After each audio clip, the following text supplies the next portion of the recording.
The South Pole is more than penguins and endless snow. There's a hidden ghost world within it. Look, it's right here on the globe.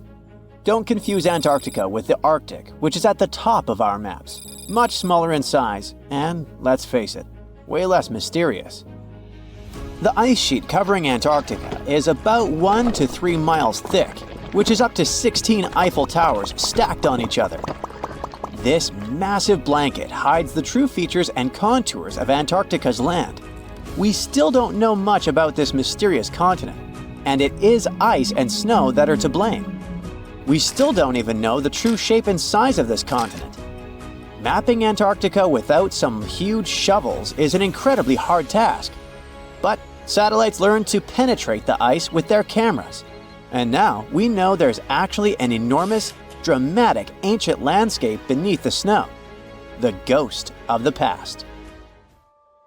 About 90 million years ago, Antarctica was a much warmer place. It was actually a lush rainforest with tons of plants and probably teeming with life. It even had rivers flowing through it. Then the ice came. This happened about 34 million years ago, during the transition from the Eocene to the Oligocene, when our planet cooled significantly. It was the beginning of one of our several ice ages. The land remained, but now was hidden under ice and snow that got thicker and thicker. To a regular eye, Antarctica turned into a white desert, vast, flat, and featureless. Time went on. This massive ice sheet moved around, smoothing and shifting the ground beneath it.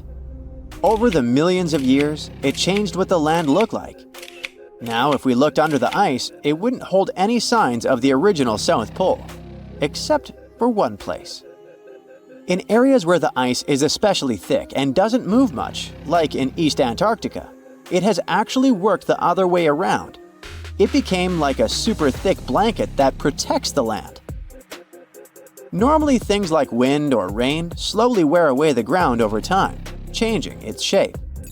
But since we have this protective ice blanket, it prevents these natural processes from reaching the stuff underneath. So, the ground stayed almost the same for millions of years, like it's been frozen in time.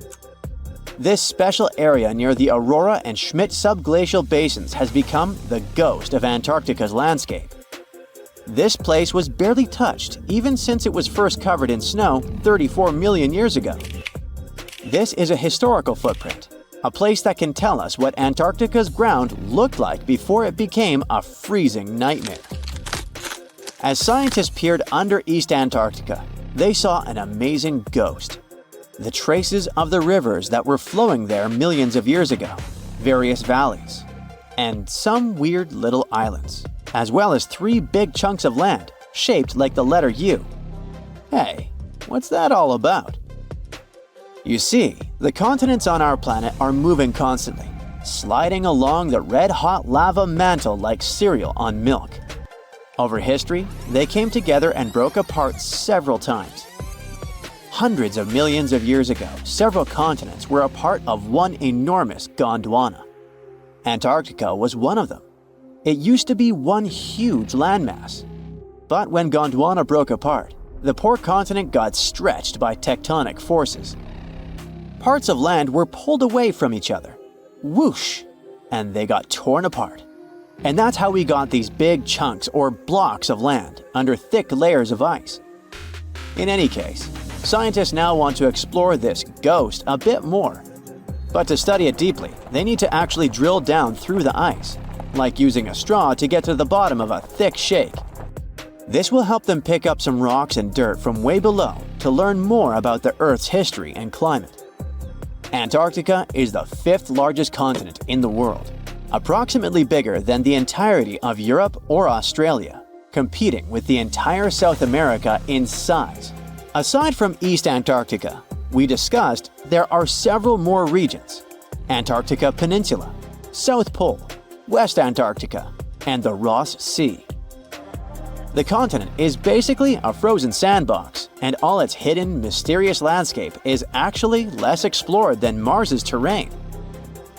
We only know for sure that without ice, it wouldn't just be flat and empty, but an entire world full of big mountains, huge canyons, and even fiery volcanoes.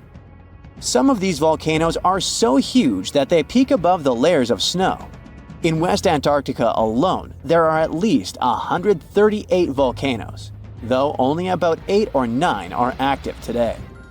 One of the craziest ones is Mount Erebus, the southernmost volcano and the tallest one on the continent, about 12,500 feet high. And deep beneath the ice sheet, this guy hosts incredible, beautiful subvolcanic caves. The temperatures there are warm enough for t-shirts. The Antarctic Peninsula, or Lesser Antarctica, looks like a bunch of mountainous islands deeply underground. It has newer volcanic rocks that are part of the Pacific Ring of Fire, which is like a giant circle of volcanoes and earthquake zones around the Pacific Ocean. The Greater Antarctica is a huge part, almost as big as Australia. It consists of East Antarctica and the South Pole. Beneath the ice, it's a place of rocks that have been around for a very, very long time, including the special zone we mentioned. You probably know that Antarctica is nearly devoid of humans. No wonder, with a mean temperature of about -46 degrees Fahrenheit. But even though this place is horrifyingly cold and deserted, life still clings on. You guessed it, in the underworld. In 2017, scientists found DNA traces of algae, moss, and even possibly unknown small animals in the deep caves. That means that even in such crazy conditions, there are still unique ecosystems thriving in little isolated warm pockets beneath the snow. There was another incredible find beneath Antarctica's Ross Ice Shelf, a lively ecosystem vibing within an underground river. Scientists have long suspected that Antarctica's underworld should have some freshwater lakes and rivers. One day, a satellite spotted a groove there. They decided to explore it and used a hot water drill to melt their way through the ice. As they reached the underworld, they dropped a camera into one of those hidden fresh rivers. And at first, they thought they'd find just some rocks or something. But instead, they stumbled upon hundreds of amphipods, tiny shrimp-like creatures. Little ones instantly swarmed around the lens. Shrimps blocked the camera and scientists couldn't check out what they wanted to. Pretty funny, but at least that means that there really is an important ecosystem deep within Antarctica. Now, they're gonna explore it. And all this is just the beginning of the mysterious underworld. Antarctica's snow also hides the deepest canyon on Earth under the Denman Glacier. Well, Mariana Trench is still the deepest point on Earth, but it's a part of the oceanic crust, geologically speaking. Also, in 1958, explorers found a huge mountain range under the ice, as big and tall as the famous Alps Mountains. The range stretched for about 745 miles with peaks as high as 1.7 miles. And all this magnificence is buried under tons of ice. Who knows what else we might find there? Antarctica holds about 60% of our entire planet's freshwater, which means it would be pretty bad if it melted. For example, there's this Doomsday Glacier, officially known as Thwaites Glacier. It's a huge ice formation, about the size of Florida, and it's melting right now. Every year, the sea levels rise by 4% because of it. If this guy melts away completely, the sea levels all around the world will increase by 2 feet, which might not sound like a lot, but it would be catastrophic for coastal areas. Luckily, researchers have found that even if its ice shelf were to collapse in the next 50 years, the glacier itself wouldn't retreat as quickly as they feared. It's still losing ice rapidly, but it would be quite a slow process. Do you know that NASA explores not only stars, planets, galaxies, or black holes? Hard to believe, but yes. The agency also works on discoveries here on our home planet Earth. So what has NASA recently discovered? Is there life under the ice? While they were analyzing data recently, they discovered something unbelievable hiding under Antarctica's ice. And this discovery not only changes everything we know about the whole water system of the Earth, but it may also help with research about life in space. Humankind's existence might depend on understanding Antarctica and its secrets. So, the recent discoveries reveal vital information about our survival. But before we continue, let's see how much you know about this place, where it's only ice as far as your eyes can see. Antarctica is one of the world's 7 continents in the southern hemisphere. It's the 5th largest continent in terms of total area, and that means it's almost twice the size of Australia. Want to see real meteorites? Go to Antarctica. Due to its dry climate, Antarctica is one of the best places to observe space. But what's even greater is that you can find meteorites on the white surface of the continent. Scientists have already plucked about 45,000 meteorites from the ice, and they think they can see another 300,000. Since there aren't many terrestrial rocks there, it's easy for them to spot them, thanks to their dark color. Antarctica's dry desert environment also helps preserve them, even the ones that fell to Earth more than 1 million years ago. And can you imagine any volcanic activity in Antarctica? It's hard. But this place is where fire meets the ice. West Antarctica is where most volcanic activity occurs. Scientists recently found that 138 volcanoes exist in West Antarctica alone. Wow! You would think that Antarctica is always cold, but no. Its coastal regions can get as warm as 50 degrees Fahrenheit. But have you ever wondered what Antarctica would look like if there were no ice? It may seem unimaginable now, but it was not always covered by ice. That was 34 million years ago, though, so nobody could tell how the continent's surface would be without the ice. But NASA changed that. They generated computer simulations and created the most accurate map of it as of today. What they saw was incredible. The continent was not flat at all like it seemed. It's pretty bumpy with valleys, rolling plains, and high mountains. But this was nothing next to what they had discovered under Antarctica's ice. So, what is it? Drum roll, please. NASA found 2 new subglacial lakes. And what's even cooler about it is that they spotted these lakes from space. How is that? If your answer is high-tech satellites, then you're right. In 2003, NASA launched a satellite called IceSat. It measured ice sheet mass balance and cloud and aerosol heights. The satellite also helped create the ice-free map of Antarctica. In 2010, the European Space Agency launched the second satellite, Cryosat-2. It was for tracking the changes in the thickness of the ice. Then, in 2018, NASA launched the third one, IceSat-2, a follow-on to the IceSat spacecraft. It measured ice sheet elevation and sea ice thickness. It was NASA's most advanced Earth-observing laser instrument. It delivered the highest precision data. And when that was combined with the data from the other satellites, it was possible to spot these 2 new lakes near a pair of larger ones. But how is it possible that these lakes exist in the first place? The average thickness of most Antarctica ice is approximately 1.2 miles. However, it can get over 1.8 miles thick in some places, especially during the winter. So, you might think that there's nothing under there, but science says otherwise. It's not quite possible to see it with your bare eyes, but the continent's ice is slowly but constantly flowing in different directions under the force of its weight.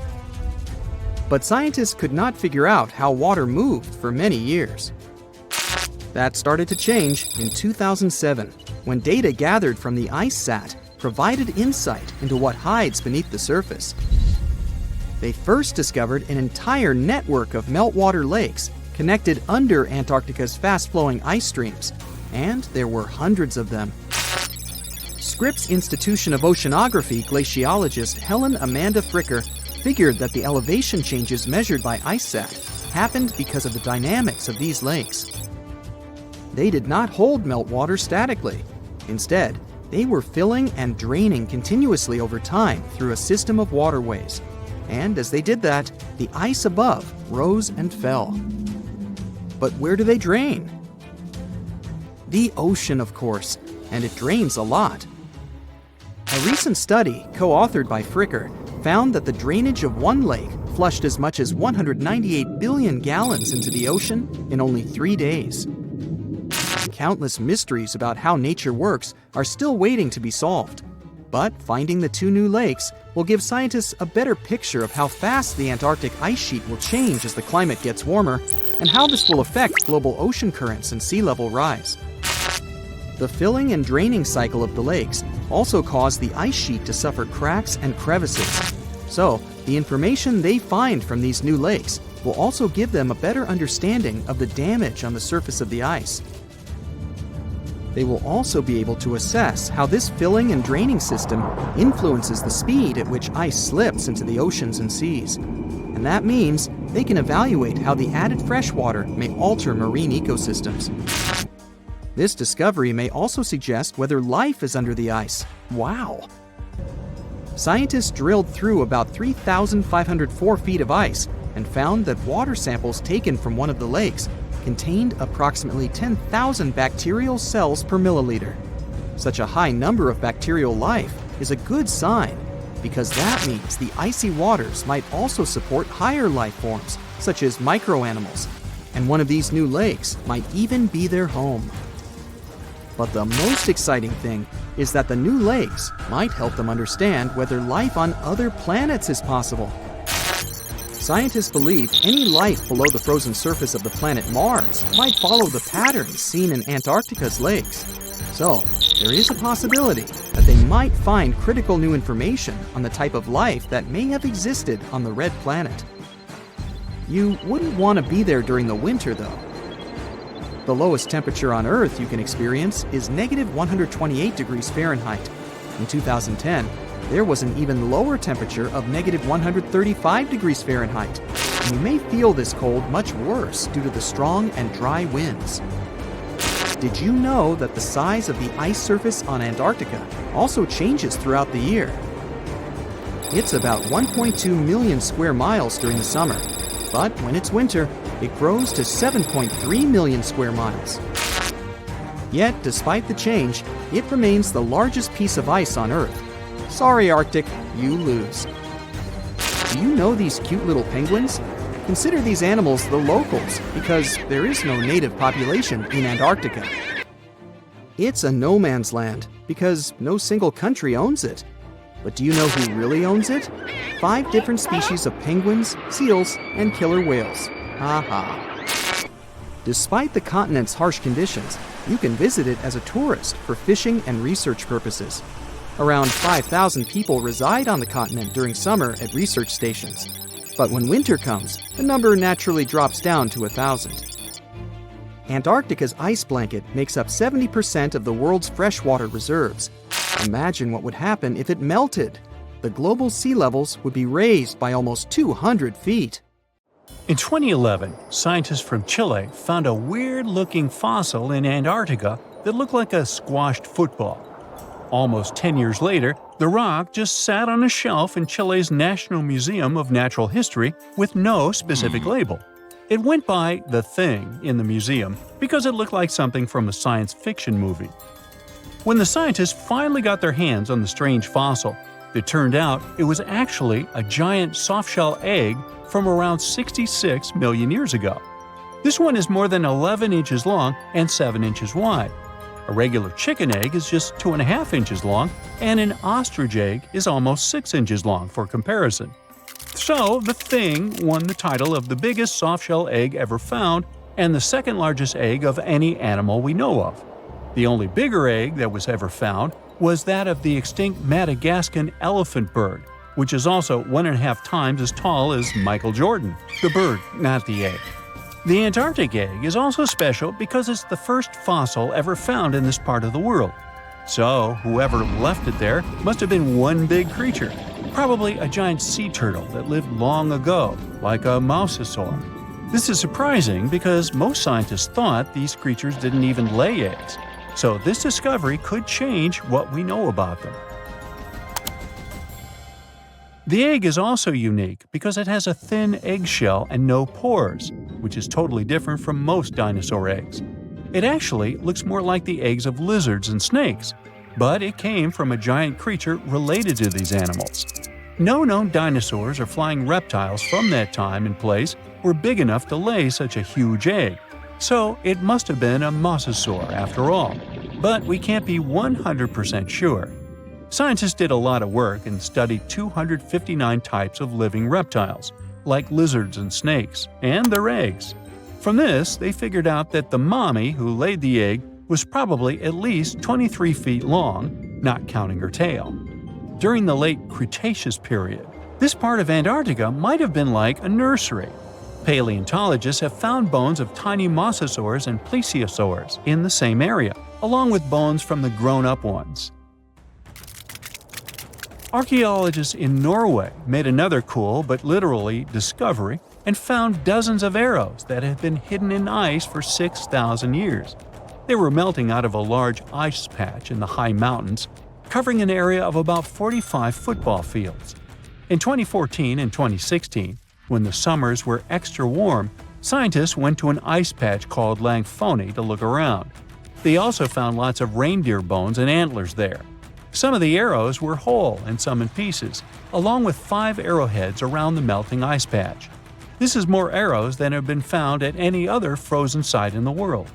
Some of the 68 found arrows date back to the Neolithic period, and the newest ones are from the 14th century of the Common Era. Ice is like the perfect time machine that can preserve whatever ends up there in an almost perfect condition. Langfoni became famous as one of the first ice patch sites after a local hiker found a 3,300-year-old leather shoe right next to its edge. Scientists are studying places like this to understand how people used these sites and how the ice patches from Norway to North America changed over time. Now, once upon a time, around 32,000 years ago, to be exact, a squirrel buried some seeds near a river in Siberia. Am I the only one getting the Ice Age vibes? Anyway, these seeds belong to a plant with cute white flowers. Thousands of years later, a group of scientists found these seeds buried deep in the frozen ground, about as far down as a 12-story building is tall. The seeds were surrounded by ice and bones of animals like mammoths, bison, and woolly rhinoceroses. The mature seeds had been damaged, maybe by some squirrel, but some of the younger seeds still had good plant parts inside them. The scientists carefully took those out and put them in small containers to help them grow. And here comes the coolest part. They were able to grow the plants. Their flowers were shaped a little differently from the flowers of the same plant that grows today. After a year, the Ice Age plant even made new seeds. Based on this, the scientists suggested that permafrost could be a depository for an ancient gene pool, and we could find extinct species there and bring them back to life. Scientists on an icebreaker in Antarctica were looking for whales, but found something way more unusual. The camera behind the ship, which is as heavy as a car, detected 16 million icefish nests on the floor of the Weddell Sea. The nests were located about every 10 inches in all directions and covered an area of 93 square miles, which is slightly bigger than the whole of Washington, D.C. The colony even had a distinct border, which was a line in the sand. The scientists were in the area because they were studying a special spot in the ocean where the water was a little warmer than the water around it. In this warmer water, they found tiny animals called zooplankton near the top. When the young icefish hatch, they swim up to this area to eat the zooplankton before going back down to the seafloor to grow up and have their own offspring.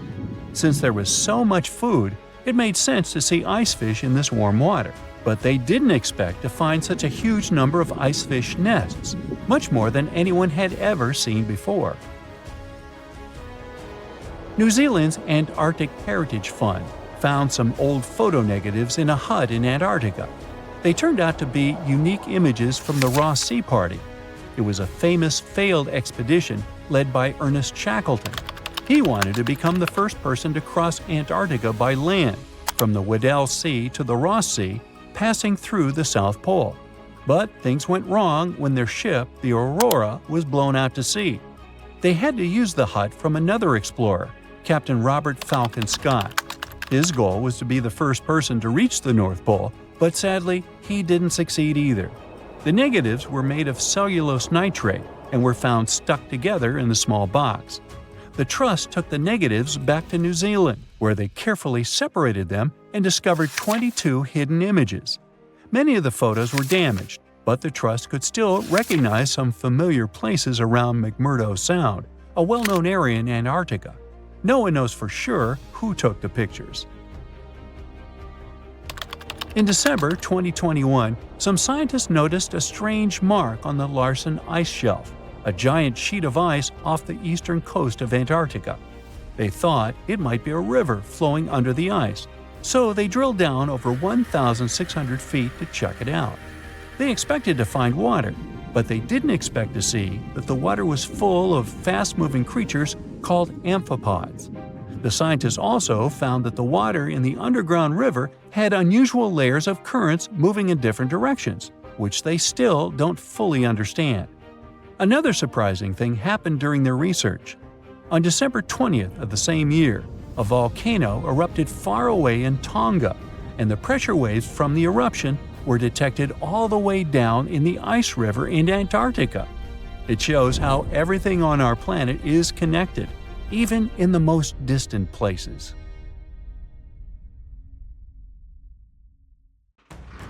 In 2021, while drilling about 11 feet beneath the surface of permafrost in northeastern Siberia, researchers uncovered a 24,000-year-old frozen life form. And then, they brought it to life. Before cloning it, or better said, it cloned itself. This might sound like the beginning of a sinister horror story, but don't worry, it's actually quite the opposite. What scientists unearthed was a microscopic frozen organism that could fundamentally reshape what we think about evolution and survival.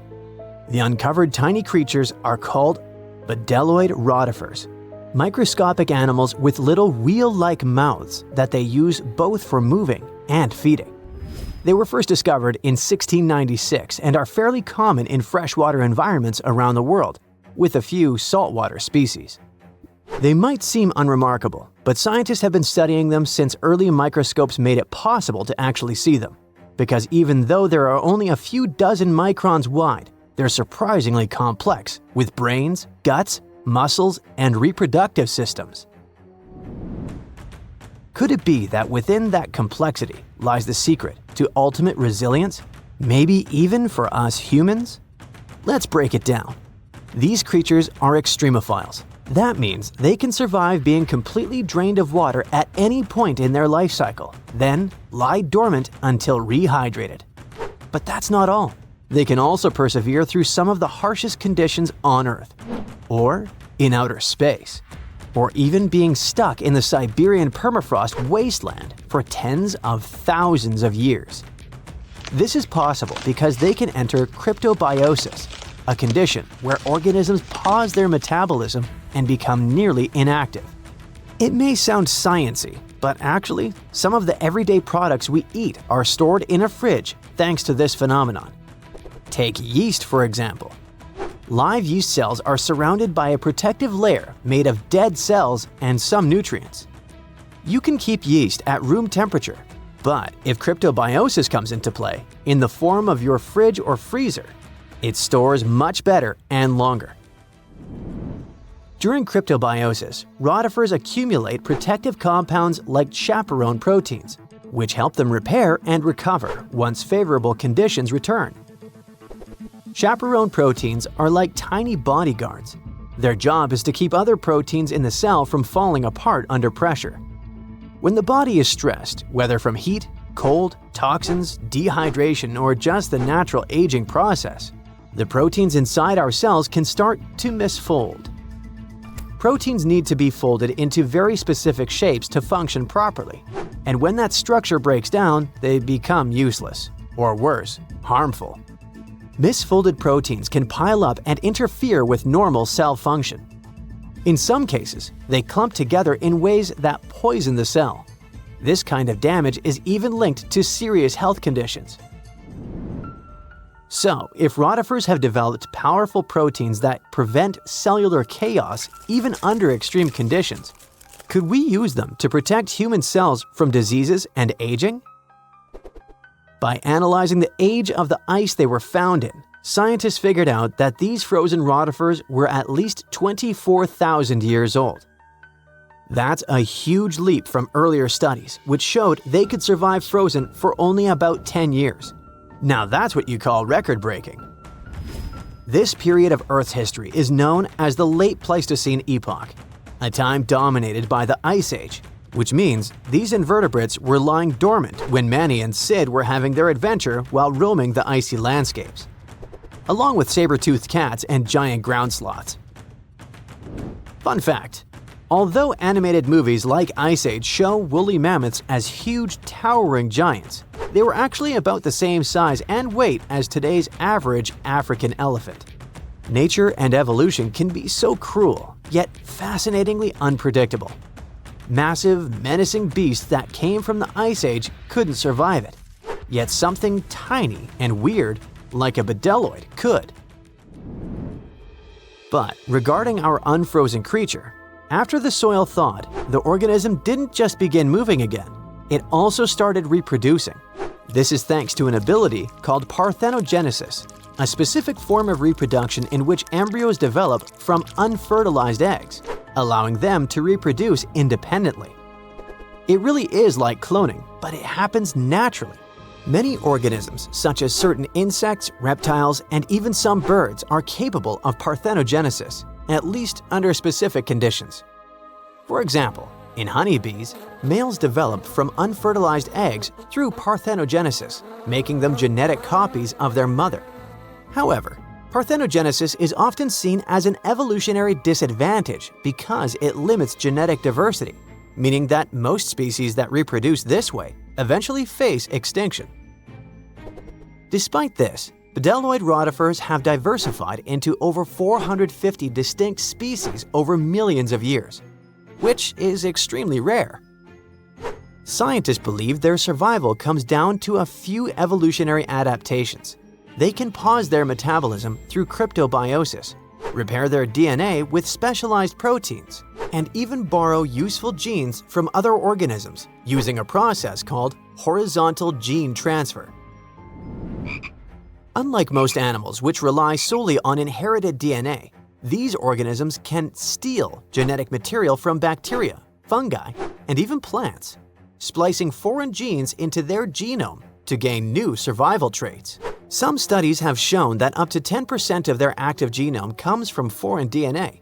This could explain their extraordinary resilience. They borrow genes for stress resistance, toxin breakdown, or radiation repair, essentially patching and upgrading their DNA in real time. It's not like the Mind Flayer from Stranger Things, where the creature absorbs another organism to improve itself and grow. It's more like a spy stealing a blueprint from a rival lab to learn its secrets. When cells rupture, for example, when bacteria die nearby, bdelloids scoop up loose DNA fragments and integrate them into their own genome. Interestingly, the usual expected lifespan of bdelloid rotifers under normal circumstances is only 2 weeks.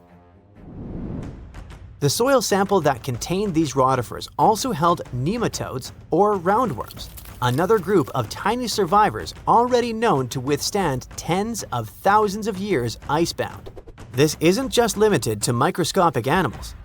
Researchers have successfully regrown Antarctic moss and entire Campion plants from seeds and samples frozen for hundreds or even thousands of years. In 2016, a team of Japanese scientists brought tardigrades, or simply water bears, back to life after 30 years in cryptobiosis. Tardigrades are even more impressive because they can live in a suspended state for up to 30 years, without food or water, and with temperature swings from deep freeze to 300 degrees Fahrenheit. These guys can also endure crushing deep-sea pressures, vacuum, microgravity, and intense radiation of space. Remember when we said earlier that these species can survive the harshest conditions on Earth and beyond? It wasn't an exaggeration, and now you understand why. And it's exactly why NASA and its partners sent water bears and bdelloid rotifers into orbit. They've even been aboard the ISS, helping scientists understand how these animals handle microgravity, radiation, and stress. Not only that, But in 2007, the European Space Agency launched a bunch of tardigrades into low Earth orbit, completely exposed. No suit, no shield, floating in a vacuum. They were blasted by cosmic radiation, UV light 1,000 times stronger than what hits Earth's surface, and temperatures near absolute zero. And when they came back, most of them woke up and reproduced despite the harsh conditions they were exposed to. This ties into an old theory called panspermia, the idea that life didn't originate on Earth but arrived here, locked in space dust or trapped inside a meteorite. Before, maybe it sounded like a fringe science, but when organisms can brush off cosmic radiation, then it doesn't seem so far-fetched, does it? What about humans? Does this mean we now fully understand the way hibernation works and are close to putting humans in this state? Sorry for spoiling it for you, but it still feels more like science fiction. However, researching rotifers, water bears, and similar organisms can lead to massive breakthroughs in other fields. Their resilience might be a blueprint for medicine, for reshaping what it means to age, maybe even to pause life itself, or extend it. We're talking real, practical innovations, from better preservation of human organs for transplantation to drugs that slow aging at the cellular level. And yes, maybe even cryogenic hibernation, long enough to make interstellar travel possible. Meet Otzi, or the Iceman, a natural mummy.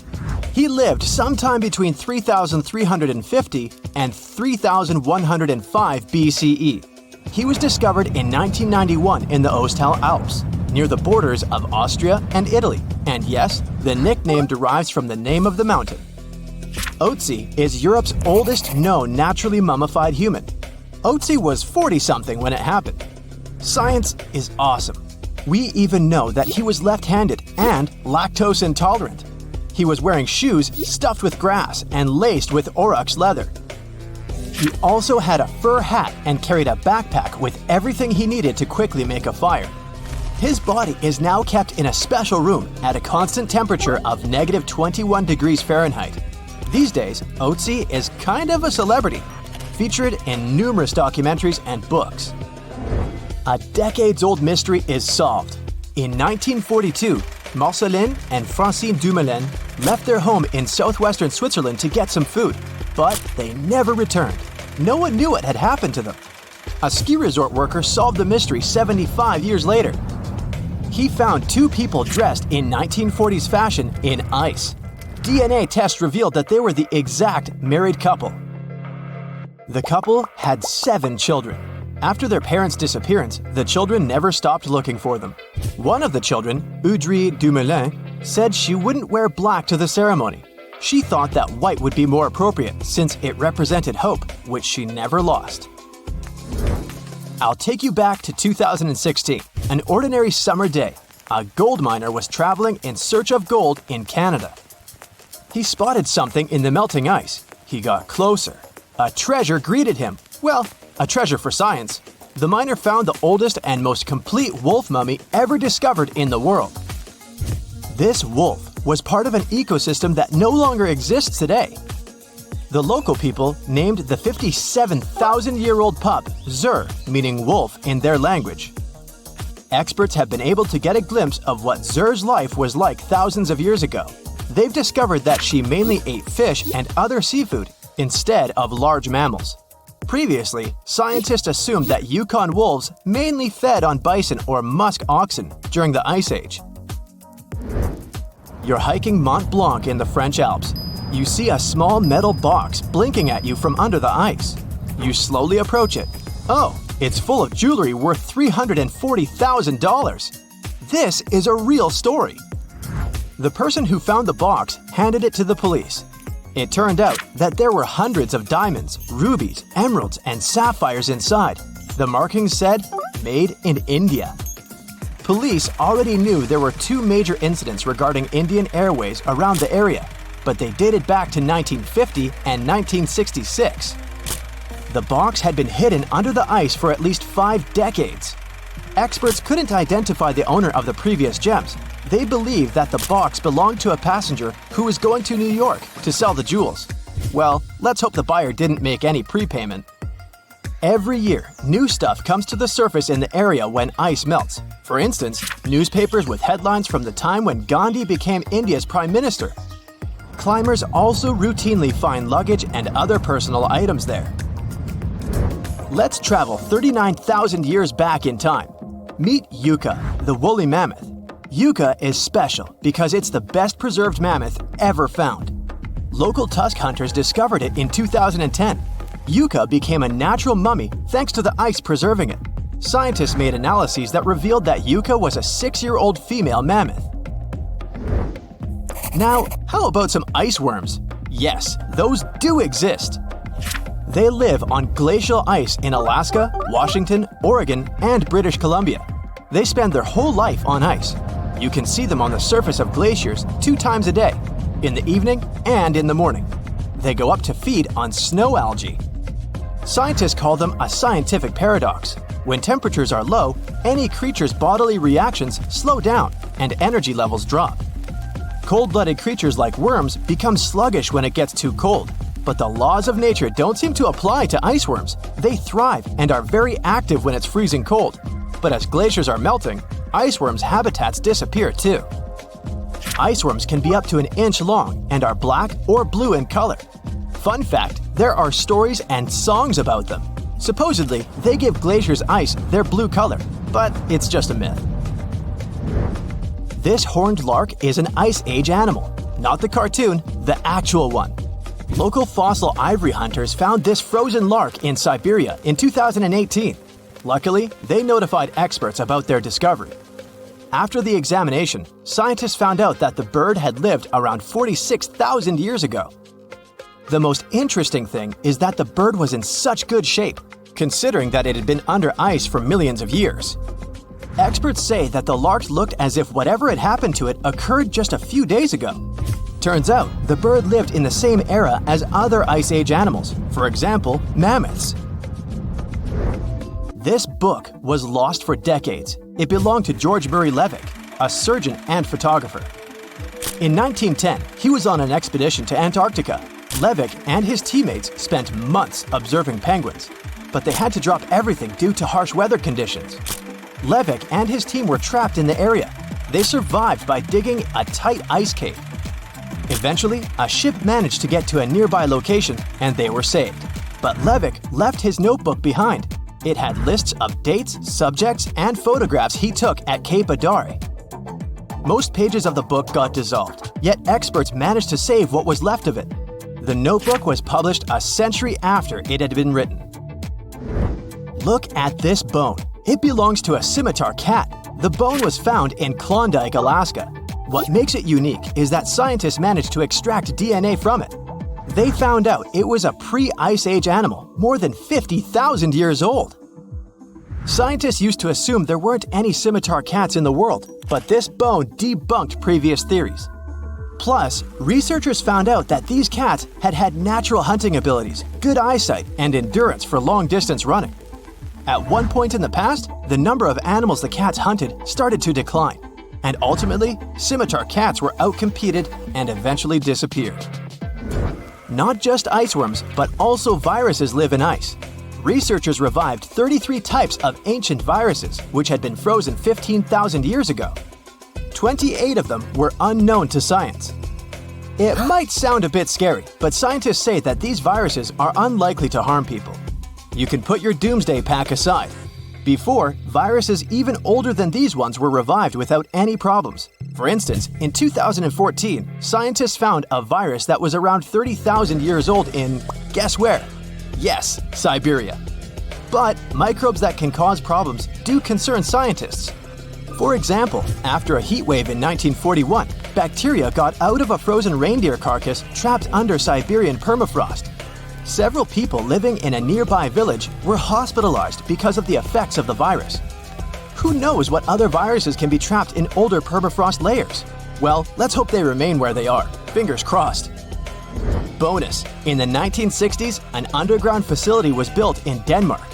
The details of the project were first revealed only in 1995. When the facility was decommissioned in 1967, its infrastructure and waste were left untouched. Authorities probably thought that the facility would be forever entombed by snow and ice. But studies claim otherwise. When the ice melts, the camp will reappear, and so will everything in it.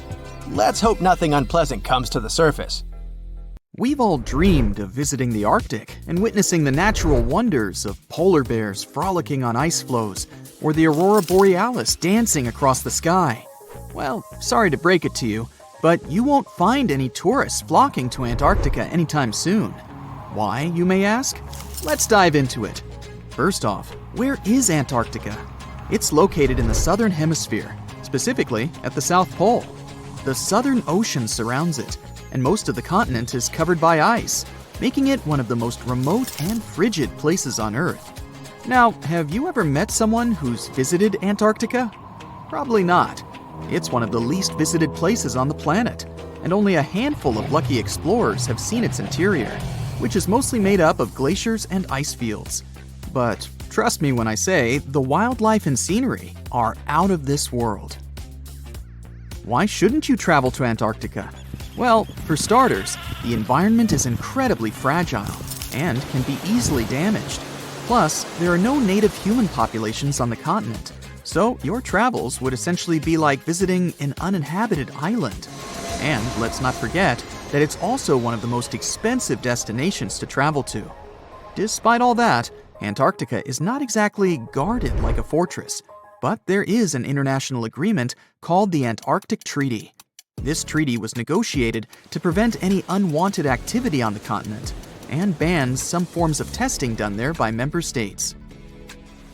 But the primary reason we can't just waltz into Antarctica is that it has a delicate ecosystem that needs protection. The treaty states that Antarctica should be used for peaceful purposes only and should be free from any human activity that could harm the environment. Scientists are still learning about the continent's unique ecosystem, and our activity and machines could disrupt the delicate balance that exists there. If you're still itching to go to Antarctica, getting permission isn't exactly a walk in the park. U.S. citizens, for example, need to complete a special form and send it to the Office of Ocean and Polar Affairs. And once you're there, you'll need to follow some strict guidelines to protect the environment, like not disturbing any wildlife or taking souvenirs like rocks, plants, or animals. Now, technically, can you live in Antarctica? While there are no laws banning people from living there permanently, it's a very inhospitable environment and unsuitable for human habitation. Temperatures can reach -76 degrees Fahrenheit and below, making it nearly impossible for anyone to survive without the proper equipment and experience.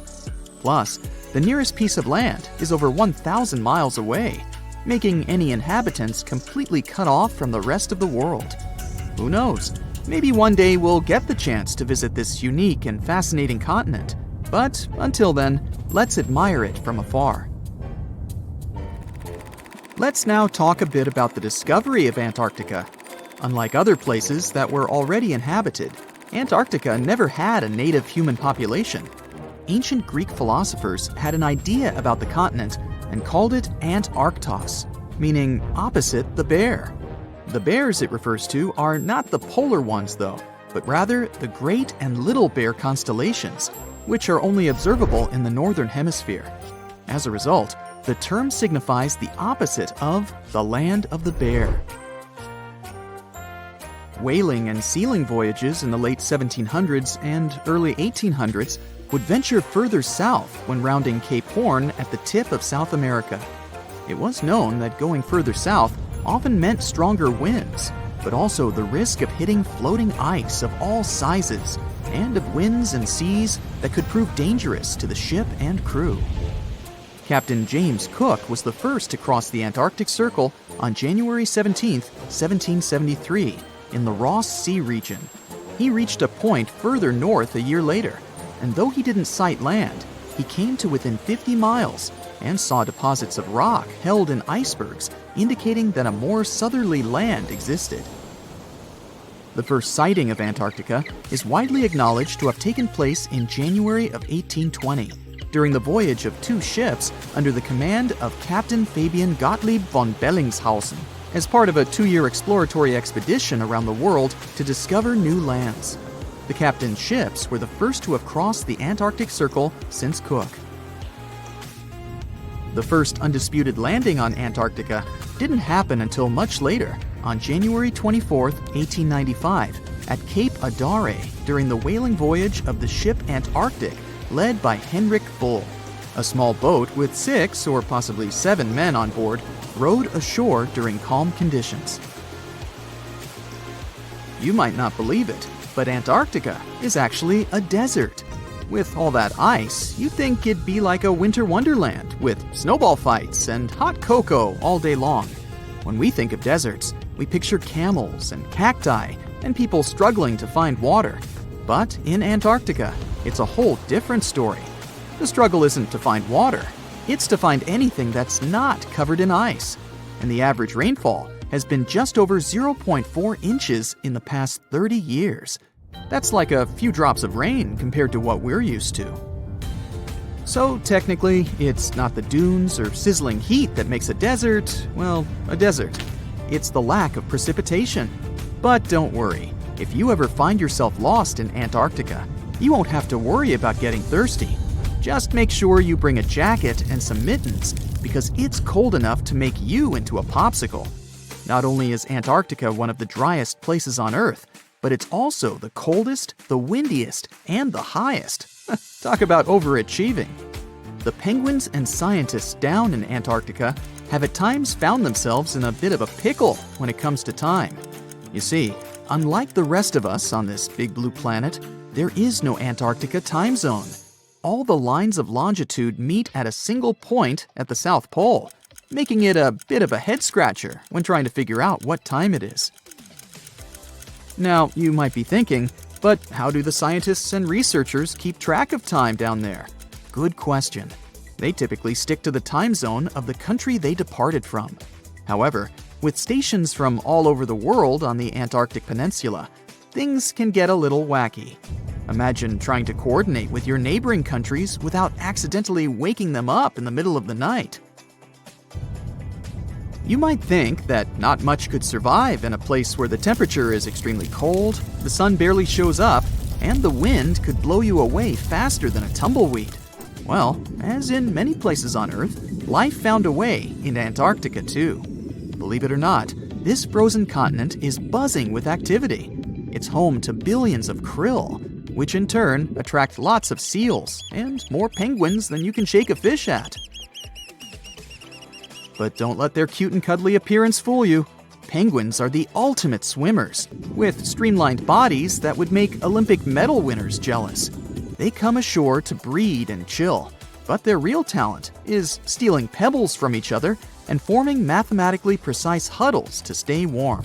Antarctica is also home to the largest species of penguin on Earth. It's called the emperor penguin. Sure, these creatures are flightless birds, but that doesn't mean they can't jump.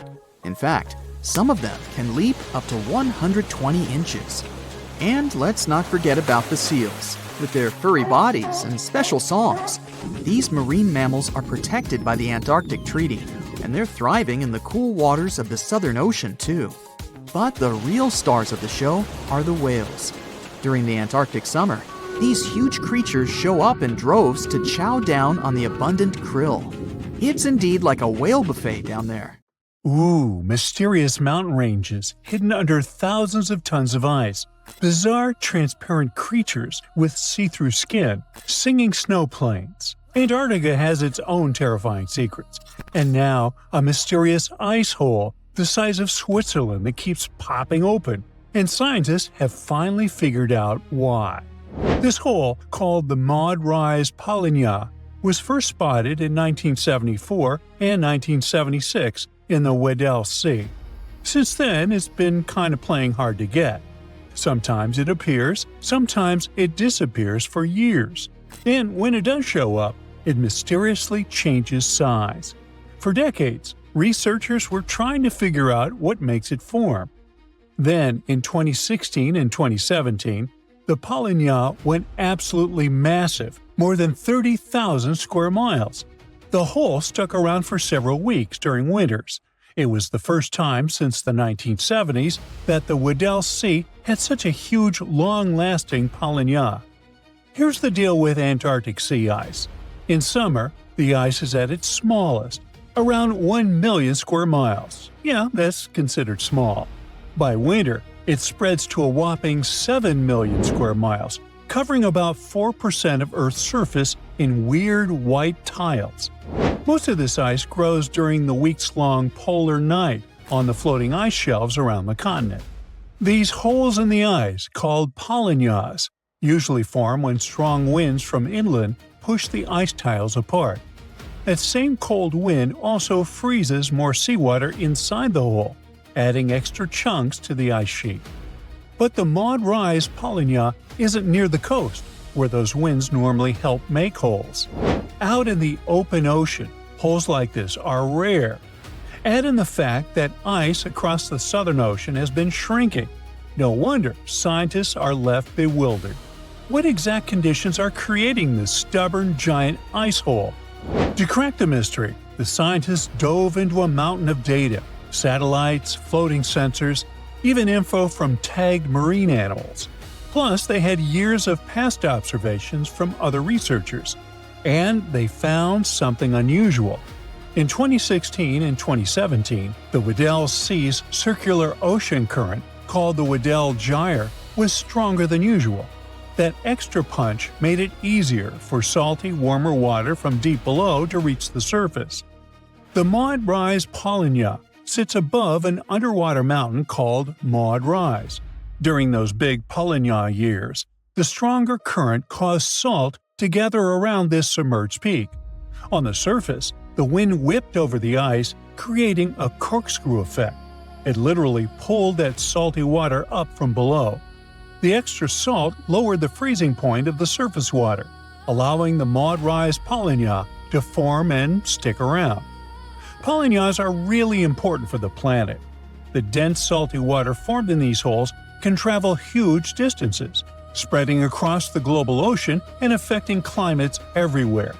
But these magnificent holes aren't the only cool and mysterious phenomena Antarctica is famous for. How about underground lakes? Or shall I say under-ice lakes? Because there are entire lakes hidden under Antarctica's thick ice. Scientists first found them back in 1970 using radar, and now they think there are around 400 lakes tucked under around 2 miles of ice in the explored areas. These lakes likely formed after Antarctica broke off from Gondwanaland, the ancient supercontinent. Surprisingly, the water in the lakes doesn't freeze because the ice above presses down too hard. Hey, it's physics, bro! The biggest of them all is Lake Vostok, discovered in the 1990s. It sits a bit more than 2 miles below the ice. Scientists have drilled down to take samples, and the water they pulled up was about 26 degrees Fahrenheit, even though the lake had been trapped under ice for over 20 million years. There's also Lake Williams. In 2014, scientists made a lit discovery there. They found a thriving colony of microorganisms nearly a mile under the ice. Those tiny creatures never saw sunlight or fresh air. Instead, they used methane and ammonium as energy to grow. Another marvel hides in plain sight in the McMurdo Dry Valley. It's a waterfall that looks like something straight out of a horror movie. Bright crimson water, like blood gushing from a wound in the ice, pours down 5 stories from Taylor Glacier into Lake Bonny. Ooh, spooky. But there's actually a scientific reason behind it. The water that feeds Blood Falls used to be part of a salty lake. Now, it's completely cut off from the atmosphere because glaciers formed on top of it. Trapped more than 1,300 feet underground, the water has become super salty, 3 times saltier than seawater, and it can't freeze. This underground water is also packed with iron and completely lacks oxygen and sunlight. When it slowly seeps through a crack in the glacier and hits the open air, the iron oxidizes, basically rusts, and turns the water that eerie dark red. With such creepy landscapes, Antarctica might look like a frozen wasteland, freezing cold, almost no rain, and winds that could knock you off your feet. The coldest Earth's temperatures ever was recorded there. minus 128.6 degrees Fahrenheit. And still, Antarctica is actually home to some seriously bizarre wildlife. For the longest time, scientists thought nothing could survive under all that ice. Turns out, they were very wrong. There are all sorts of creatures that have adapted to the brutal environment. Tiny microbes, crustaceans, colossal squid, and spiders so big their legs could cover a dinner plate. Giant worms with shiny golden bristles and huge sharp-toothed jaws also lurk under the ice. And then there's the ice fish, a completely see-through fish with huge eyes and organs you can literally see through its skin. These fish have built-in antifreeze proteins to survive the freezing waters, and they can't live anywhere warmer. Even stranger, they don't have hemoglobin, the protein that makes our blood red. In other words, they survive without the stuff that literally keeps most animals alive. But Antarctica wasn't always the frozen desert we know today. Millions of years ago, before the Ice Age, it was actually warm, lush, and full of life, maybe even home to ancient civilizations. Hard to imagine, huh? Scientists figured this out after finding fossilized wood, tropical tree remains, and leaf impressions, all pointing to the existence of rainforests. On top of that, they've uncovered fossils of marine animals, birds, and dinosaurs from the Cretaceous period. Even tiny creatures left their mark. Fossilized beetle wings from 14 to 20 million years ago, single-cell fossils, and, astonishingly, 50-million-year-old sperm cells preserved in the egg case of an extinct worm. So now, it probably won't shock you when I tell you that beneath Antarctica's thick ice sheets, there's a massive hidden mountain range. The Gamburtsi Mountains stretch for 745 miles and rise to almost 10,000 feet, about the third the height of Mount Everest. And all this is buried under between 6,500 to 13,100 feet of ice. The mountains were discovered in 1958. Scientists noted a thin patch of ice and some weird gravity readings while crossing the continent. Even though no one has ever seen those mountains directly, researchers use radar to map their shape and gravitational and magnetic readings to study them all the way to their base. Perhaps the craziest part is that the Gamburtsis are around 1 billion years old. So, in theory, they should have eroded away long ago. How they're still standing is a mystery. Most scientists think a frozen mantle beneath the ice might be protecting them from erosion, keeping this ancient range intact. And finally, Antarctica has its own soundtrack. The Ross Ice Shelf, the continent's largest ice shelf, is several hundred feet thick and spreads over 193,000 square miles, roughly the size of France. And scientists have recently discovered that this massive ice slab actually sings. The eerie melody comes from wind blowing over snow dunes, which creates vibrations in the ice and a nearly continuous seismic hum. You can't hear it with your ears, but seismic sensors pick up the mournful tune. In fact, it was discovered by accident.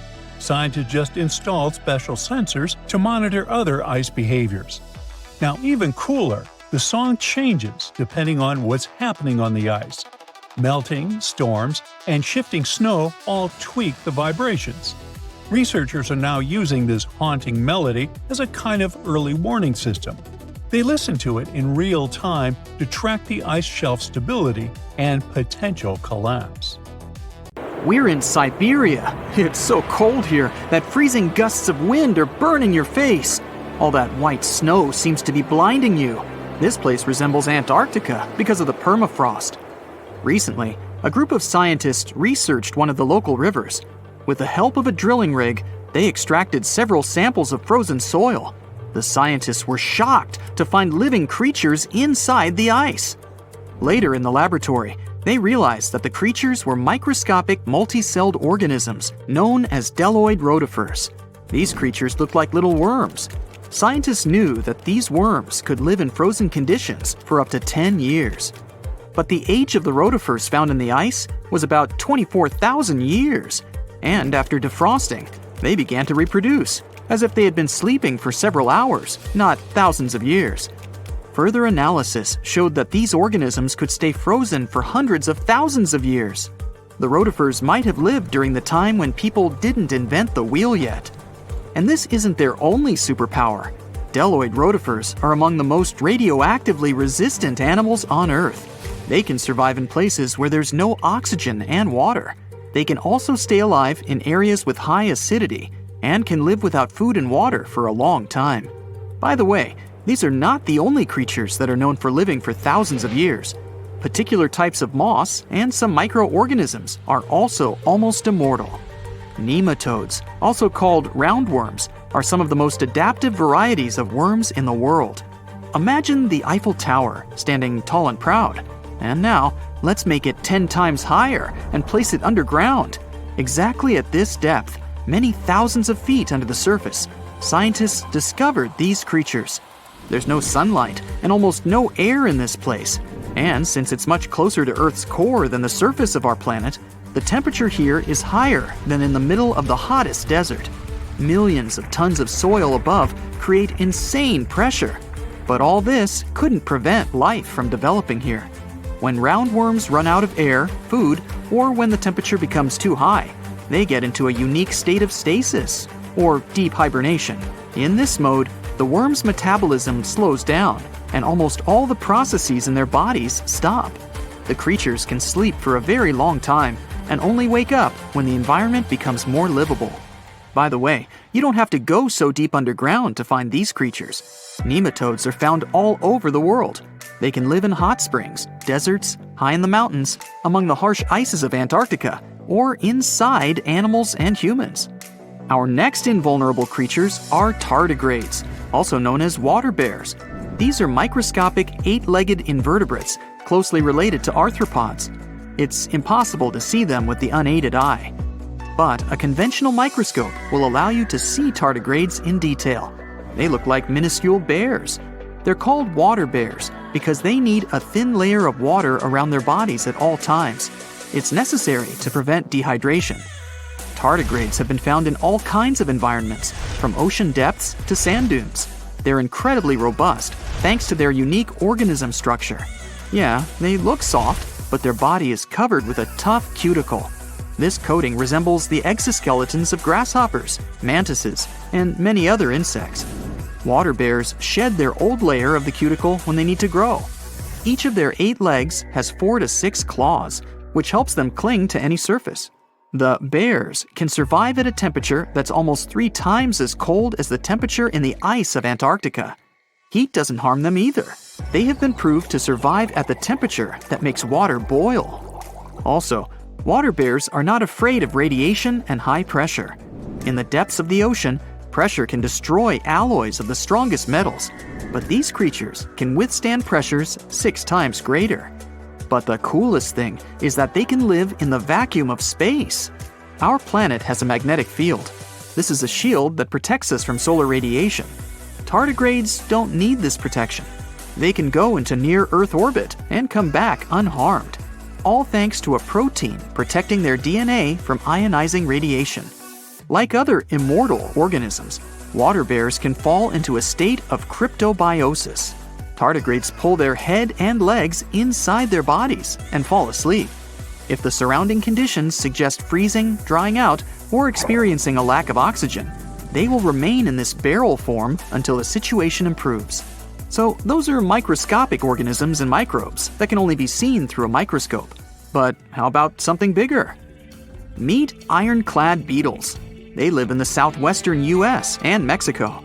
These insects can not survive high temperatures, live without oxygen, or in conditions of increased radiation. But their shells are so tough that they can only be pierced with a drill or hammer. Their durable exoskeletons are made of a special substance, chitin. It can also be found in the armor of crabs or shrimp.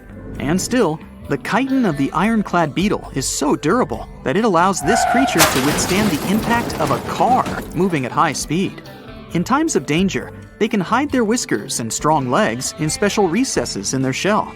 Other animals can't bite through the armor, so they spit the beetle out and leave to look for lunch somewhere else. As soon as the danger disappears, the bug stretches out its legs again and goes about its business.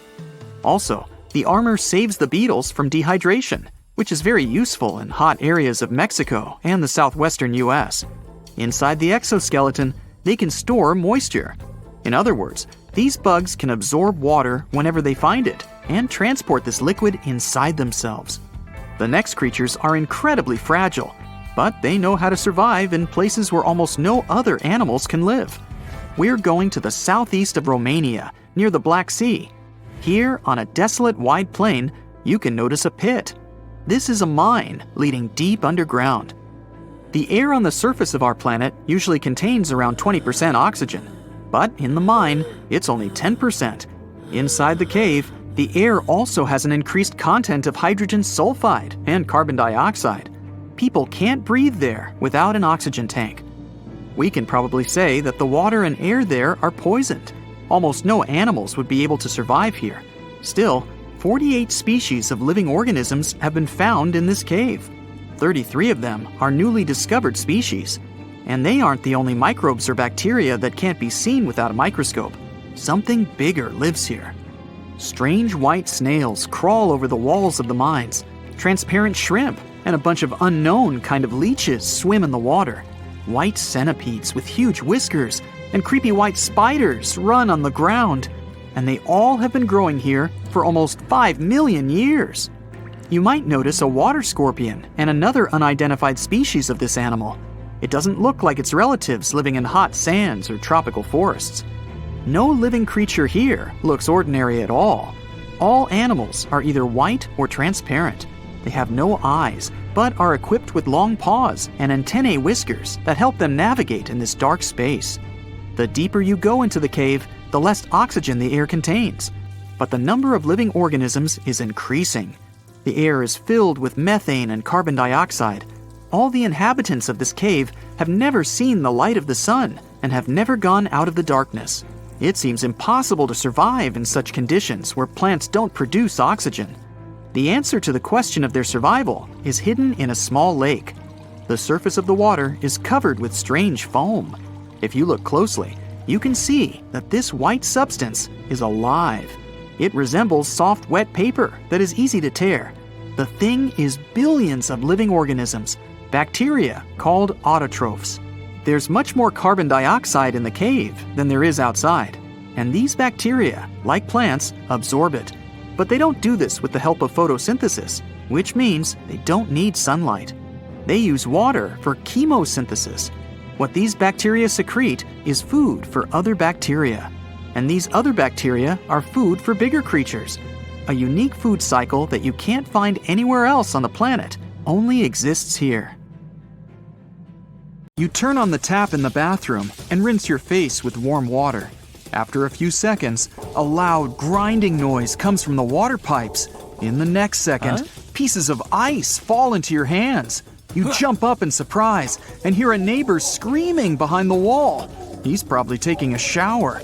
You pull the handle, but the water doesn't flow. Then you notice a thick layer of ice sticks out of the tap. It looks like an icicle. You go to the kitchen and take a jug of water, but you can't pour any into a glass. The water's frozen. The same thing happens with the kettle. You can hear the pipes roaring. All the water in the city has frozen, and this has led to a water supply collapse. The water's flowing freely through the winding pipes. It's going up, down, and to the sides through a complex sewer system. Then it turns into ice and expands. Plastic and metal pipes can't stand it. They pop and tear apart. If the water becomes liquid again, the city will be instantly flooded. All sewage water will accumulate underground and rise. But now, the water has frozen for a few seconds, so millions of tons of ice lie under the streets. This is happening all over the world, and no one knows the reason for it. Even in the tropical jungles of the Amazon and in the African savannas, all lakes, rivers, and ponds have frozen despite the high air temperature. The huge amount of ice lowers the temperature of the entire planet. It gets cooler in the parched deserts, and it gets even colder in the north. You turn on the kettle to melt the water, but it doesn't work. A hydroelectric power plant that feeds the city has broken down and disconnected people from electricity. You go outside and see scared people who can't take a sip from frozen bottles. The city fountain has turned into an ice sculpture. The lake in the park is an ice rink where you can play hockey. You're shivering because it has quickly become cold outside. Several people make a bonfire in the city square and put bottles next to it. This helps to melt the water. You decide to warm up by the fire and watch the news on your phone. All the waterfalls on the planet look like they're frozen in time. Right now, the ships sailing in the seas and oceans are stuck. To get to the shore, people need to hollow out thousands of miles of ice. This is impossible, so helicopters with rescuers fly to their side to save the sailors. A small piece of ice falls on the screen of your phone and leaves a scratch. An icy rain begins. Drops of various shapes and sizes fall to the ground and break like glass. All the people are hiding under their roofs. All the animals are running under the trees. Icy rain hits the ground, scratches cars, breaks windows. When it ends, a collapse begins. Sharp ice floes crunch under your feet. Cars can't drive normally. Traffic jams form on the roads. At the moment when the water froze, many surfers were catching waves on the coast of many countries. Here's one of them rowing to a big wave, standing on the surfboard. The wave rises, twists, and freezes. At a huge speed, the surfer slides on the ice and falls. He looks at the frozen ocean and goes home to put on his skates. Fishing has stopped all over the world. To catch a fish, you need to drill the ice and carefully remove the frozen fish. All the sea creatures are alive.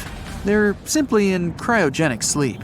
Every day, rescuers pull out people stuck in the ice. Imagine you're swimming and everything around you freezes. You can't move. It's nearly impossible to breathe. Your head is now covered with an ice crust. All you can do is scream and move your face muscles. You spend hours calling for help and waiting for rescuers to take you out from the ice. Cargo transportation on huge ships has stopped. Import and export of various goods and natural resources are impossible now. This causes a shortage of fuel in some countries, since oil can't be delivered quickly by ship. Other countries don't get enough vegetables and fruits. This causes high prices for many things, and the world's economy becomes unstable. People buy up all the home heaters to melt water in bottles. The water supply is broken, and everybody goes outside with buckets to collect pieces of icy rain falling from the sky. At home, they melt liquid in iron buckets. This is impossible in your city, since the work of the hydroelectric power station still isn't restored. You and other residents create bonfires right on the streets to melt ice. Meanwhile, a real catastrophe is going on in the seas and oceans. Seaweed and phytoplankton absorb carbon dioxide and release oxygen. More than 50% of the fresh air on Earth is provided thanks to this process. Now, everything is frozen and oxygen production is suspended. After a few months, people will begin to notice that they have breathing problems. More and more carbon dioxide is accumulating in the atmosphere. Because of this, the blue sky turns gray. The rain doesn't feed the forests and jungles anymore. It destroys them. Trees, leaves, and plants are torn under the ice drops. The harvest is spoiling. People are running out of food supplies all over the world. Volcanoes emit a lot of carbon dioxide and heat. It can thaw all the frozen water, but it'll take millions of years. The Earth's temperature has dropped, which slows down the melting. Only on the coasts of the southern countries does the ice slowly begin to melt. But this is not enough to save the planet from disaster. The most destructive processes occur not on the water, but on the land. Cities located at the foot of the hills and mountain villages are being evacuated. Residents take their things and leave their houses as far away as possible because lakes and rivers are flowing inside many mountains and underground. And when all this water freezes, it begins to expand inside the underground channels. The same happened to the city pipes. When everything starts to collapse inside the mountain, a landslide begins. Rocks and mountains roll down onto small towns. earthquakes carry trees and houses underground. This is happening all over the planet. To escape from the icy rains, people create umbrellas of light metal. If you decide to go outside in bad weather, you need to wear headphones or earplugs because the ringing of falling ice on the metal umbrella is deafening. It's necessary to protect plants and crops from ice. People put huge transparent domes over farms and fields. The domes are equipped with transparent, high-strength fabric. Ice pieces don't break through it, but remain on the dome. When the sun begins to melt the ice, it seeps through the grid and waters the ground. Scientists create super powerful electric stations and install them at different spots of the ocean. The stations are equipped with big drills that make a long tunnel into the ocean depths. Then, a powerful nuclear reactor is placed there. It's covered with a protective shield to avoid radiation entering the water. The reactor starts working and melts the water around. When a huge amount of water is melted, the reactor is removed from the ocean. Then, the warm water begins to heat the frozen water. These processes take decades. While the seas are melting, people in cities are reinstalling sewage systems. First, a powerful heater is placed inside each house, which slowly melts the ice. Then, plumbers replace the broken pipes with new ones.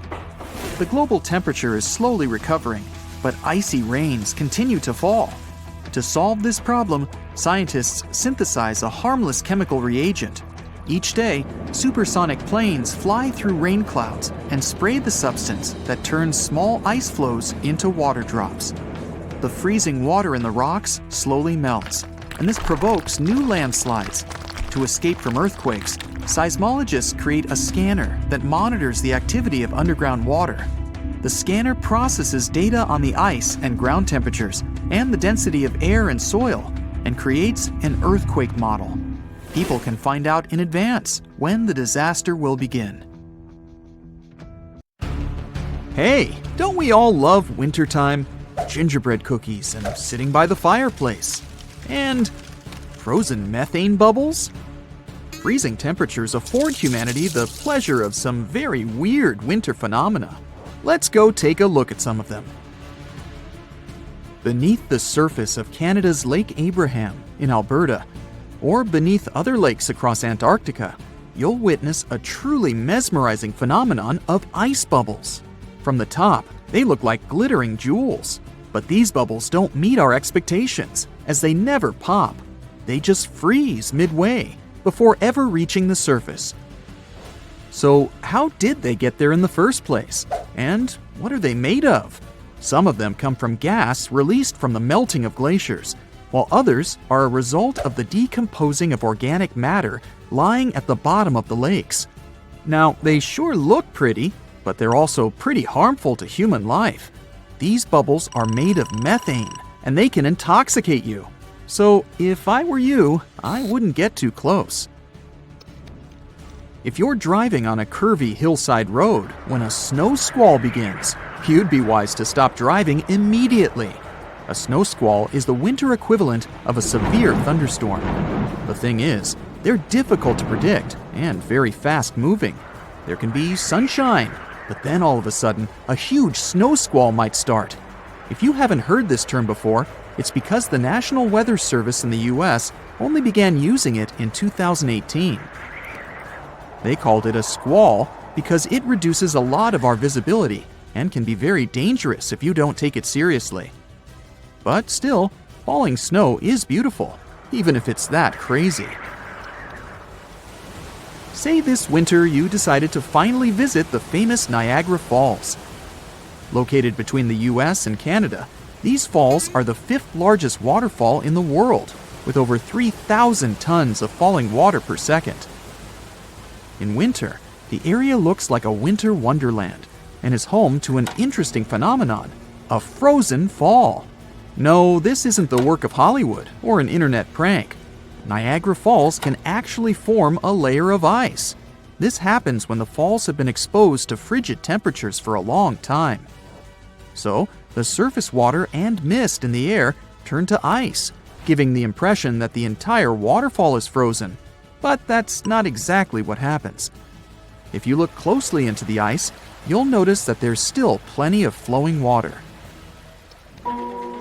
Have you ever heard of something called a natural snowball? This is a rare yet beautiful environmental phenomenon that happens when smaller pieces of ice end up being rolled by strong winds and water. The further they roll, the more ice they gather, and the more that ice is polished. They end up as giant, perfectly shaped snowballs. They would look pretty amazing on their own, but hundreds of them together? That's some scenery. Some snowballs turn into huge rolling donuts. These rare shapes happen only in perfect temperature conditions, when the snow is in the perfect state between hard and fluffy. It happens when a snowball begins rolling down, gathering more and more snow until suddenly its middle part collapses. This allows for the snowball to get its donut shape. Does it also taste as good as a donut? I guess not, right? Oh, almost forgot. If you want to see them in real life, you have to go to some severely cold places. But still, people reported having seen them in Ottawa, in the Midwest of the US, and even in Scotland. If you go for a walk in the woods at the beginning of winter, you might stumble upon a magical phenomenon known as frost flowers. These flower-shaped phenomena are rare and occur only when the temperature of the air is freezing, but the ground is still moist. When the perfect conditions align, vapor coming out of stems form these veil-thin patterns that make up delicate flower-like ice. Don't try to pick them, you'll break them. And certainly don't try to plant them anywhere else, as they aren't real flowers. Oh, and be sure to go before the sun is too strong. Otherwise, it'll melt these delicate things. Say you just check the forecast and the weather for the day is -8 degrees Fahrenheit. Maybe you'd choose staying home underneath the blankets, but I'm sure you'd change your mind if you had the option of this day trip.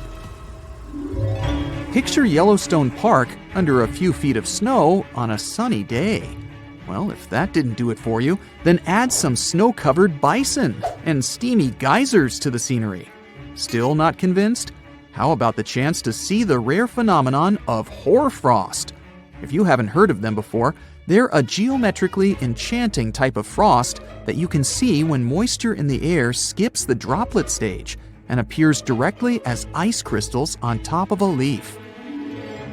They're much more photogenic than your windshield or garden variety frost. FYI, the term hoarfrost comes from Old English, meaning a frost that resembles an old man's beard. Well, what do you say? Does this actually look like a beard?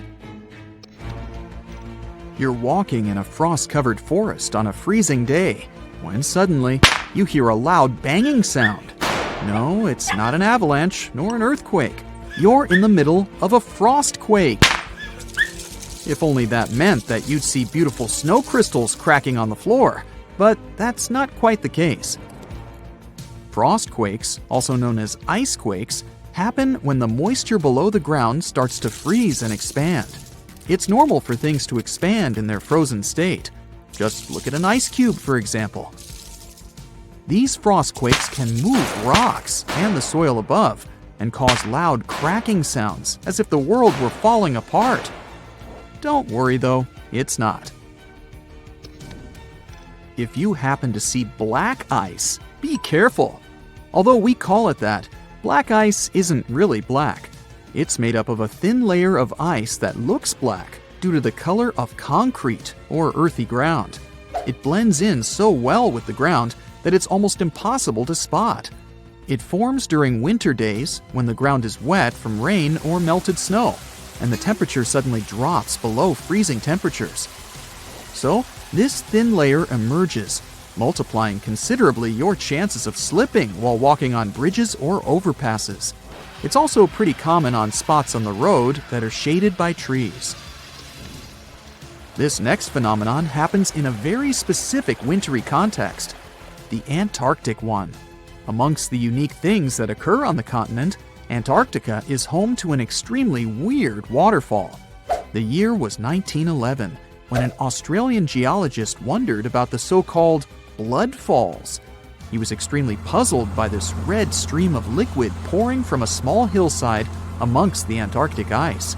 After years of studying, it was understood that what caused the redness was the high iron content in the water.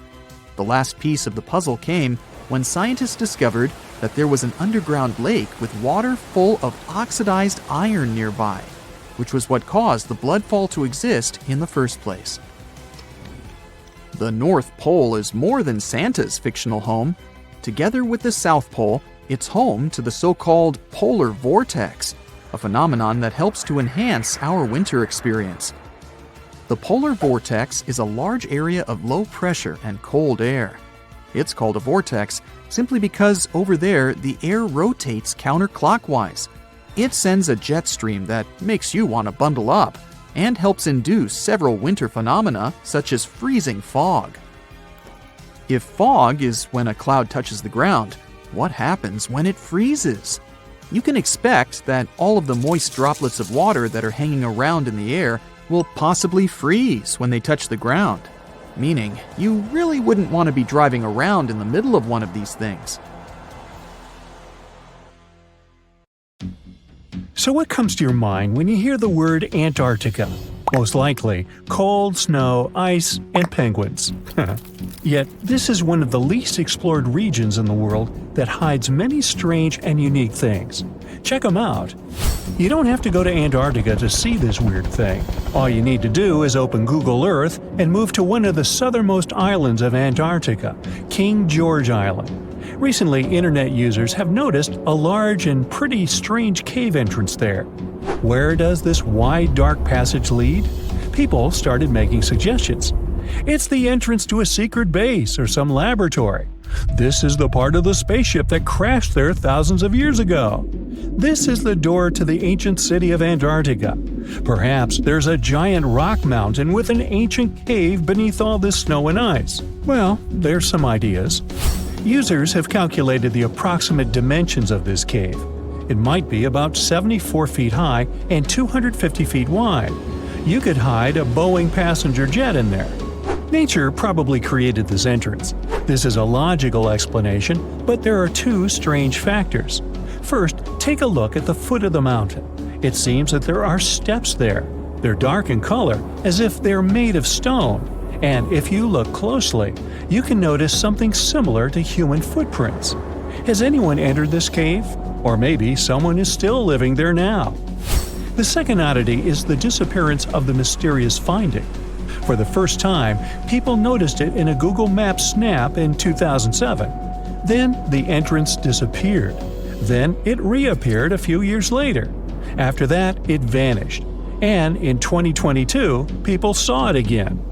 Perhaps old snow melts, a new layer falls, and then the wind blows it away and the cycle repeats. But the alleged steps leading deep into the cave make one doubt the natural origin of this tunnel. You can easily find the coordinates on the internet and visit the cave via Google Earth. You might see something there and tell the world. There's another strange thing people discovered with the help of Google Earth. In 2020, one user found a strange object that looked like a giant ship 100 miles off the coast of Antarctica. It was covered with ice and snow and lying on its side. It looked like a cruise ship. You could notice the windows, the deck, and the bridge. But not all people agreed with this. Some claimed it was a spaceship. Others said it was some kind of secret building. The user who first noticed the ship stated that its size was about 400 feet, which is the perfect length for a passenger vessel. But what is this ship doing in such a remote place in the middle of a glacier? How did it get here? Who was its captain? No one has found the answers to these questions yet. In 2016, people using Google Earth discovered a photo of an unknown sea monster floating off the coast of Antarctica. This creature resembled a giant squid with a length of about 200 feet. This is slightly shorter than 3 train cars. Just imagine this kraken swimming in Antarctica's dark, icy waters and dragging to the bottom everything it meets on its way. Maybe it's the great and terrible Chulu, or one of its offspring. You will quickly notice this blood-red waterfall among Antarctica's endless, dazzling white landscapes. Don't worry, it's not blood. For many centuries, the waterfall has been painting snow in a bright red color. The stream flows straight out of a white iceberg. Let's look inside and find out what's happening there. Millions of years ago, there was a small crystal-clear pond, but then a glacier formed around it. A thick layer of ice and snow blocks sunlight, heat, and oxygen access. For millennia, the reservoir remained in this cold vacuum. But at one point, the water made a hole in the icy wall and broke out. When this salty water comes into contact with oxygen, it immediately turns scarlet or rusty. Antarctica is the only place where you can find such a unique natural phenomenon. One of the driest places on Earth is located in Antarctica. It's one of the most lifeless deserts in the world, the McMurdo Dry Valleys. In this desert, you won't see the scorching sun, hot sand, and cacti. A desert means a place with a lack of precipitation and life. The McMurdo Dry Valleys meet these parameters. But this place is also unique for Antarctica, since you won't find glaciers there. Despite the frost, ice can't form in the desert because it hasn't rained for millions of years there. It also never snows. A strong wind coming from the mountains reaches speeds up to 200 miles per hour. It would be difficult for you to stay on your feet there. The wind is filled with moisture. It heats up and evaporates all the liquid and snow in the desert because of its high speed. Only dry air reaches the ground. But you can find several lakes there. They don't freeze, only thanks to the high concentration of salt. The water is so salty that large life forms can't develop there. But scientists have found microscopic organisms near the lakes. 20 million years ago, Antarctica was filled with swamps, trees, and swarming with insects and animals. But now, it resembles the surface of Mars, literally. Scientists and astronauts are exploring such regions as the McMurdo Dry Valleys, since the natural conditions there are similar to those on the Red Planet. So, before you go to Mars, you can practice living in similar places on Earth. Also, scientists discovered an underwater world in the Antarctic filled with hundreds of amphipods, crustacean animals similar to shrimp. Wait a minute, it happened in the Antarctic? But the McMurdo Dry Valleys are located in Antarctica. Well, the words are very similar, but what is the difference? Oh, and don't forget the Arctic. The Antarctic is the region in the southernmost part of Earth that houses the continent of Antarctica, and the Arctic is another land altogether. They have the same natural conditions, frost, ice, and snow, but they're located in different parts of the planet. The Arctic is at the North Pole, Antarctica is at the South Pole. Now, back to the discovery. Scientists put forward theories that the ice of the Antarctic hides a vast network of freshwater rivers and lakes. And in 2022, they found a new ecosystem. Researchers explored the Antarctic Ross Ice Shelf and its underwater rivers. This is a massive piece of ice floating in the ocean. A team from New Zealand used a special drilling rig equipped with a hot water supply to drill a hole 1,640 feet deep. That's more than the height of the Empire State Building. Then, they lowered some video cameras and saw thousands of crustaceans swimming in different directions. So it seems they're very unorganized. In the waters of the Antarctic, you can also meet some of the scariest creatures on the planet. These are sea spiders. They got this name because they resemble land spiders, but they're actually a species of marine arthropods. And unlike land spiders, those in the ocean are much larger. They look like 8 strong legs without a body. One such spider can be a dinner plate in width. Some of them have no eyes and have proboscises instead of jaws. Sea spiders are poorly studied because they live in deep, cold waters. Antarctica hides many little-known animals. There are long tunnels in its glaciers leading to scary darkness. On this cold continent, people have found the remains of giant dinosaurs and other ancient creatures, such as the ancestors of modern ducks. Many underground rivers and lakes hide unexplored wildlife. Even the ice here can be weird. Take a look at these striped icebergs. They have blue, black, green, and turquoise shapes. The color depends on the conditions of the water during freezing. For example, green lines appear because of algae. Blue ones form when the water freezes too quickly. Okay, I'm freezing. Time to go thaw somewhere warmer. Hawaii. Yeah.